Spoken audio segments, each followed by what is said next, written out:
1936 April 1 Bihar province and Madras presidency से अलग होके एक नया प्रदेश बनता है जिसको उत्कल नाम दिया जाता है, जो आज की डेट में हम ओडिशा के नाम पे जानते हैं। तब से लेके आज तक ओडिशा में 1 अप्रैल में उत्कल दिवस मनाया जाता है। बट आजकल के सो कॉल्ड यूथ मॉडर्निटी के नाम पे इतिहास को भूल चुके हैं। कैसे हमारे ओडिशा के वीर महापुरुषों ने अपनी खून पसीना एक करके उत्कल बनाया था एंड क्या क्या इतिहास रह चुके हमारे ओडिशा के। तो watch this video till the end.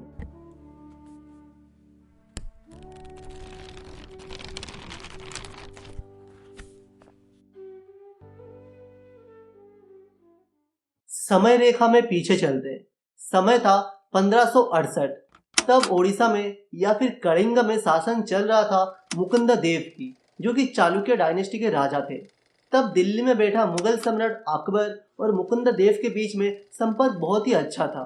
But Bengal में बैठा अफगान के शासक सुलेमान के बीच और अकबर के बीच संपर्क उतना अच्छा नहीं था।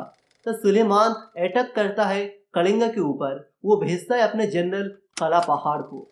काला पहाड़ जब अटैक करता है उत्कल या फिर कलिंग के ऊपर, वो कत्ले आम करता है एंड बहुत सारे हिस्टोरिकल मॉन्यूमेंट्स को तोड़ देता है। तो उसके सामने मुकुंद देव को हार मानना पड़ता है एंड मुकुंद देव जब हार मानते हैं तो फर्स्ट टाइम के लिए कलिंग अपना पॉलिटिकल आइडेंटिटी को लूज कर देता है। वो पार्ट बन जाता है या फिर एक हिस्सा बन जाता है बंगाल की। उसके बाद उड़ीसा को बहुत ही बुरा दिन देखना पड़ता है। तो तब स्टार्ट हो जाता है अफगान का शासक सुलेमान का शासन ओडिशा या फिर कलिंग के ऊपर। कुछ समय बाद मुगल का सम्राट अकबर आक्रमण करते हैं ओडिशा पर, जबकि अफगान का राज चल रहा था ओडिशा पे। उसको हराने के बाद मुगल साम्राज्य आरंभ हो जाता है ओडिशा में। जब ओडिशा में या फिर कलिंग में मुगल ने आके अपना साम्राज्य बैठाते हैं तो प्रथम शासक बनते हैं अकबर। अकबर के समय में ओडिशा ग्रो करती है। ओडिशा का साहित्य कला अपने पीक पे चलती है, दोनों ग्रो करती है। बट अकबर के बाद जो मुगल के शासक आते हैं, जैसे शाहजहां हो गया, जहांगीर हो गया, औरंगजेब हो गया, ये बहुत ही क्रूएल थे।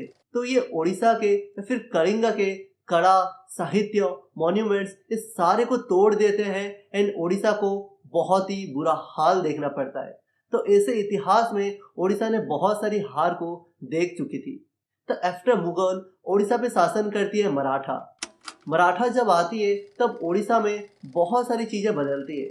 मराठा ने साहित्य को ज्यादा गुरुत्व देते हैं एंड तब जाके ओडिशा में ओडिया लिटरेचर का शुरुआत होता है अच्छे से। पद्य जिसको हम पोएट्री बोलते हैं एंड प्रोज जिसको हम गद्य बोलते हैं, जो कि ओडिया साहित्य का एक हिस्सा है, वो आरंभ होता है ब्रिटिश के पहले मराठा साम्राज्य में। जब मराठा साम्राज्य चल रहा होता है तब ब्रिटिश का नजर आता है ओडिशा या फिर कलिंग पर। ब्रिटिश का नजर जब कलिंग पर आता है तो वो मराठा को हरा के ओडिशा को जीत लेता है। समय था 1803। ब्रिटिश अटैक करते हैं कलिंग के ऊपर एंड कैप्चर कर लेते हैं पूरा कलिंग को। धीरे धीरे करके टैक्सेस एंड कॉलोनियल लूट स्टार्ट हो जाता है एंड फिर आ जाता है 9 अंक का दुर्भिक्ष, जो कि एक फेमाइन होता है। उसके बाद ओडिशा का या फिर कलिंग का हाल बहुत ही बुरा हो जाता है एंड उसके बाद कलिंग के लोगों को देखना पड़ता है अपने मातृभूमि को टुकड़े टुकड़े में बढ़ते हुए। कुछ हिस्सा मध्य प्रदेश, कुछ हिस्सा बंगाल, कुछ हिस्सा बिहार, झारखंड और कुछ हिस्सा मद्रास के साथ बढ़ते हुए जाते देखना पड़ता है कलिंग के लोगों को। ऐसे होता है कलिंग का हार।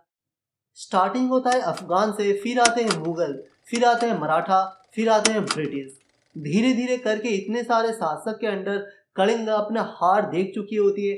धीरे धीरे अपनी सारे जमीन टुकड़े टुकड़े में बढ़ते हुए सारे जगह पर वो देख चुकी होती है। तो ये होता है द फॉल ऑफ कलिंग।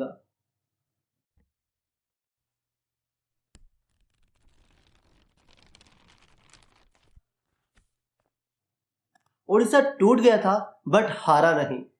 तब के समय की बालेश्वर का बात है। वहां पे राजा थे बैकुंठ देव।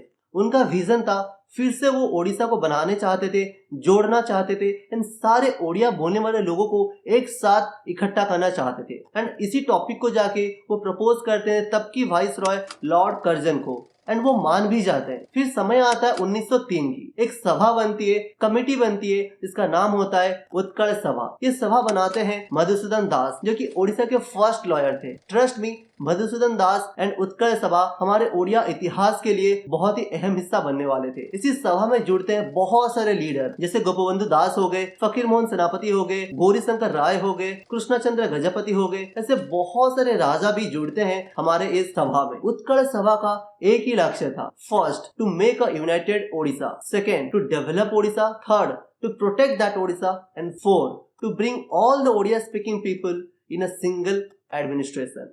इसी उत्कल सभा के बदौलत हमको 1912 में देखने के लिए मिलता है एक जीत। ये हाफ विन था।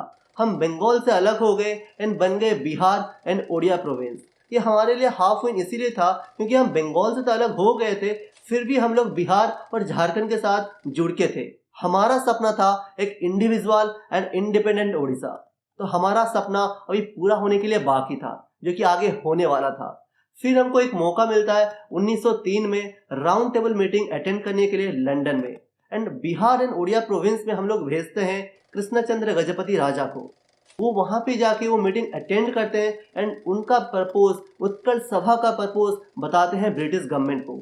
वो बताते हैं कि ओडिशा राज्य का एक स्पेसिफिक एंड डिफरेंट मैप होना चाहिए एंड ओडिशा को एक single state and individual state का स्टेटस भी देना चाहिए। तो ये सारे बात प्रपोज करते हैं वो ब्रिटिश गवर्नमेंट को, एंड ब्रिटिश गवर्नमेंट मान भी जाते हैं। ब्रिटिश गवर्नमेंट तब एक कमेटी तैयार करते हैं जिसका नाम होता है ओ डोनेल, एंड उसी कमेटी का काम ये होता है कि ओडिशा का एक मैप तैयारी करना। ट्रस्ट मी, इस सारे मूवमेंट्स के पीछे हमारे ओडिया लिटरेचर का बहुत ही बड़ा हाथ था। तब के समय में इस सारे मूवमेंट्स के लिए जो भी मोटिवेशन, जो भी मैसेज होता है, वो लोगों के साथ बांटने के लिए बहुत सारे मैगजीन्स हुआ करते थे। उत्कल दीपिका, न्यू ओडिया, दिल्ली दैनिक, ऐसे बहुत सारे मैगजीन्स होते थे जिससे कि ये सारे कवि, लेखक, पत्रिका अपने बातें पहुंचाते थे लोगों के साथ।